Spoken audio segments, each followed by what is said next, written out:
आपल्या सोबत ठाकरे गटाच्या नेत्या सुषमा अंधारे आहेत। सुषमाजी, स्वागत आहे तुमचं TV9 मराठीमध्ये। अब्रुल नुकसानीच्या खटल्यामध्ये संजय राऊतांना दोषी ठरवण्यात आलंय आणि 15 दिवसांची कैद आणि 25,000चा दंड त्यांना ठोठावण्यात आलाय। तुमची पहिली प्रतिक्रिया? म्हणजे एकतर हे आपल्या माध्यमातून हे सगळं कळतंय।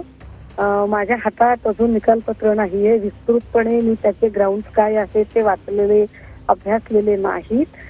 मात्र आपल्याकडची जी न्याय व्यवस्था आहे ती अनेक बहुस्तरीय न्याय व्यवस्था आहे।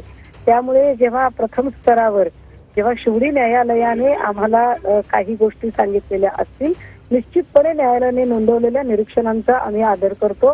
मात्र आमच्याकडून जर काही त्रुटी राहिलेल्या असतील मांडणीमध्ये, युक्तिवादामध्ये, तर त्या त्रुटी पुन्हा नव्याने त्याची पूर्तता करून वरिष्ठ न्यायालयाकडे आम्ही त्या संदर्भाने आमची मांडणी करू।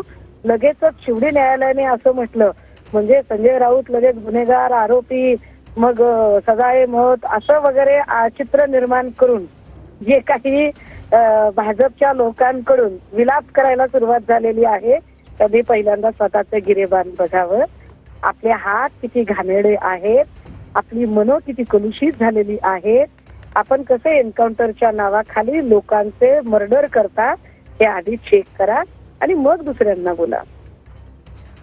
मात्र अंधारेजी, आता संजय राऊत यांच्या बाबतीत आता कोर्टानेच हा निर्णय दिल्यानंतर राऊतांच्या अडचणी वाढल्यात असं नाही का वाटत तुम्हाला?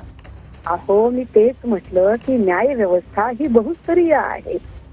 संजय राऊत साहेबांच्या बद्दल जरी सन्माननीय न्यायालयाने हे निरीक्षण नोंदवलं असलं तरी त्या न्यायालयाच्या वर वरिष्ठ न्यायालय आहेत। त्या वरिष्ठ न्यायालयामध्ये पुन्हा नव्याने बाजू मांडली जाईल।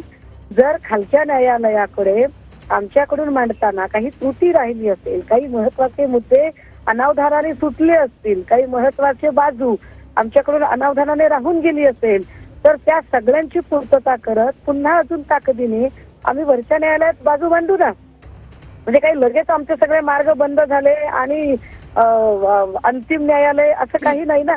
आपल्याकडे सर्वोच्च न्यायालय